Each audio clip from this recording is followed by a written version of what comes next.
बिहार के बीजेपी नेता दिलीप जायसवाल ने कांग्रेस अध्यक्ष राहुल गांधी पर तीखा जुबानी हमला बोला है। जायसवाल ने कहा कि कांग्रेस को खत्म करने की पूरी जिम्मेदारी राहुल गांधी ने खुद अपने कंधों पर ले ली है और पार्टी की मौजूदा दयनीय हालत के लिए वे भी के बारे में कि 2000 के पार्ट अकेले जिम्मेदार हैं। कट।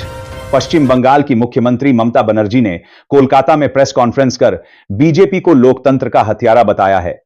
ममता ने गंभीर आरोप लगाया कि एसआईआर के नाम पर वोटर लिस्ट से जानबूझकर 1.5 करोड़ से ज्यादा लोगों के नाम हटा दिए गए हैं। कट। उत्तर प्रदेश के मुख्यमंत्री योगी आदित्यनाथ ने अधिकारियों को सख्त निर्देश दिए हैं कि प्रदेश में बिना किसी भेदभाव के सभी को न्याय मिलना चाहिए। मुख्यमंत्री ने स्पष्ट कहा कि जमीन कब्जाने वाले दबंगों को सीधे जेल भेजा जाए और हर पात्र व्यक्ति को सरकारी योजनाओं का लाभ मिले। कट। वीडियो में आगे बढ़ने से पहले आप लोग ये वीडियो कहां से देख रहे हैं कमेंट में बताइए और वीडियो को एक लाइक कर दीजिए। कट। आम आदमी पार्टी के संयोजक अरविंद केजरीवाल ने पंजाब को नशा मुक्त करने का दावा किया है। केजरीवाल के मुताबिक पिछले 1 साल में उनकी सरकार ने करीब 28 शून्य मुकदमे दर्ज कर 42 शून्य नशा तस्करों को जेल की सलाखों के पीछे पहुंचाया है। कट।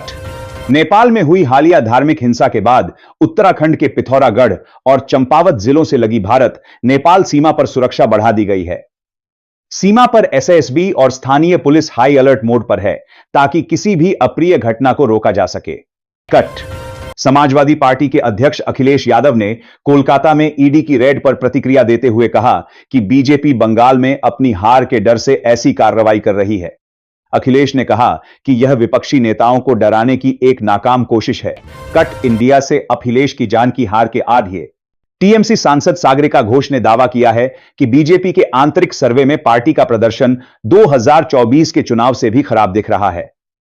उन्होंने तंज कसा कि अमित शाह को देश के गृह मंत्री की तरह काम करना चाहिए, न कि बीजेपी के चुनाव मंत्री की तरह। कट। फिल्म धुरंधर के बैन को लेकर Indian motion pictures producers association यानी इंपा ने प्रधानमंत्री नरेंद्र मोदी को पत्र लिखा है। संगठन ने प्रधानमंत्री से इस फैसले पर पुनर्विचार करने और फिल्म से प्रतिबंध हटाने की मांग की है। कट। आम आदमी पार्टी के नेता संजय सिंह ने चुनाव सुधारों को एक सोची समझी साजिश करार दिया है। उन्होंने आरोप लगाया कि इसके जरिए गरीब, पिछड़े, दलित और अल्पसंख्यक वर्ग को वोट देने के अधिकार से वंचित करने की तैयारी की जा रही है। कट। बिलासपुर में केंद्रीय मंत्री अनुराग ठाकुर ने जी राम जी योजना को लेकर कांग्रेस को घेरा है। ठाकुर ने कहा कि कांग्रेस गांधी नाम का दुरुपयोग कर भ्रम फैला रही है, जबकि मोदी सरकार ने तकनीक और एआई के जरिए योजनाओं में पारदर्शिता लाकर भ्रष्टाचार खत्म किया है। कट। प्रधानमंत्री किसान सम्मान निधि योजना की 22वीं किस्त के लिए सरकार ने ई-केवाईसी अनिवार्य कर दी है। जिन किसानों ने ओटीपी के जरिए यह प्रक्रिया पूरी नहीं की है, उन्हें 2000 रुपये की अगली किस्त नहीं मिल पाएगी। कट। देश के 23 जिलों में अंत्योदय कार्ड धारकों के लिए राशन वितरण की नई व्यवस्था शुरू की गई है। इसके तहत लाभार्थियों को 14 किलो गेहूं, 11 किलो चावल और 10 किलो ज्वार बाजरा कोटे की दुकानों से मुहैया कराया जाएगा। कट। अधर की कराशर प्रधानमंत्री नरेंद्र मोदी ने सोशल मीडिया प्लेटफॉर्म एक्स पर जानकारी दी है कि वे परीक्षा पर चर्चा कार्यक्रम के लिए बेहद उत्साहित हैं।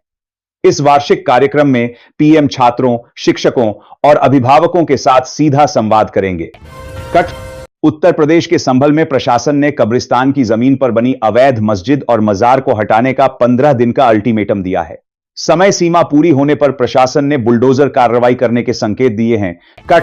झारखंड कर्मचारी चयन आयोग ने जेल वार्डर यानी कक्षपाल के 1073 पदों पर भर्ती का विज्ञापन जारी कर दिया है। योग्य उम्मीदवार जल्द ही आयोग की आधिकारिक वेबसाइट पर जाकर ऑनलाइन आवेदन की प्रक्रिया पूरी कर सकते हैं। कट। कांग्रेस ने बिहार में दुकानों के भीतर हिजाब, मास्क और हेलमेट पर रोक लगाने के फैसले का कड़ा विरोध किया है। कांग्रेस प्रदेश अध्यक्ष राजेश राम ने आरोप लगाया कि बीजेपी संविधान को कमजोर कर एक खास वर्ग को निशाना बना रही है। कट। ममता बनर्जी ने प्रधानमंत्री से अपील की है कि वे अपने गृह मंत्री को नियंत्रित करें। मुख्यमंत्री ने चुनौती देते हुए कहा कि अगर बीजेपी में हिम्मत है तो बंगाल में लोकतांत्रिक तरीके से चुनाव लड़कर हमें हराकर दिखाए। कट। अखिलेश यादव ने बीजेपी पर एक और गंभीर आरोप लगाते हुए कहा कि पार्टी ने 1 करोड़ नकली वोट बढ़वाए हैं।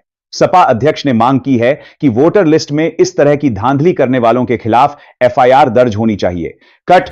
शिवसेना नेता संजय राउत ने चुनाव आयोग और पुलिस की निष्पक्षता पर सवाल उठाए हैं। राउत ने तीखे अंदाज में कहा कि अगर प्रशासन उनके नियंत्रण में होता तो वे अब तक बीजेपी के 4 टुकड़े कर चुके होते। कट।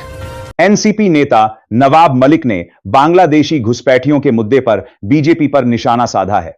मलिक ने कहा कि घुसपैठ की बात करने से पहले सरकार को शेख हसीना को वापस बांग्लादेश भेजने पर विचार करना चाहिए। कट। मुस्लिम धर्मगुरु शबुद्दीन रजवी ने अखिलेश यादव पर निशाना साधते हुए कहा कि वे मुसलमानों को सिर्फ गुमराह कर रहे हैं। रजवी ने दावा किया कि एसआईआर के जरिए किसी भी मुसलमान का वोट नहीं हटाया गया है और चुनाव आयोग की इस प्रक्रिया की तारीफ होनी चाहिए। कट। बीजेपी विधायक नितेश राणे ने ओवैसी को चुनौती देते हुए कहा है कि अगर उन्हें लव जिहाद देखना है तो वे जगह बताएं, हम उन्हें कई घरों में ले जाकर इसके सबूत दिखा सकते हैं।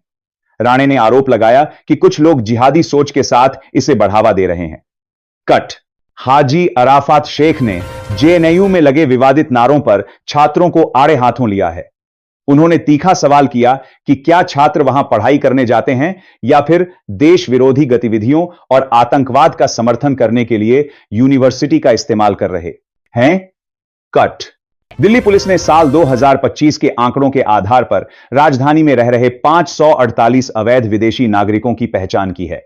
पुलिस रिपोर्ट के अनुसार इनमें से ज्यादातर नागरिक कथित तौर पर बांग्लादेशी हैं जो बिना वैध दस्तावेजों के रह रहे थे। कट। मध्य प्रदेश से बीजेपी विधायक रामेश्वर शर्मा ने एक विवादित बयान देते हुए कहा है कि हर हिंदू को अनिवार्य रूप से 3 बच्चे पैदा करने चाहिए। उनके इस बयान के बाद राज्य के सियासी गलियारों में नई बहस छिड़ गई है।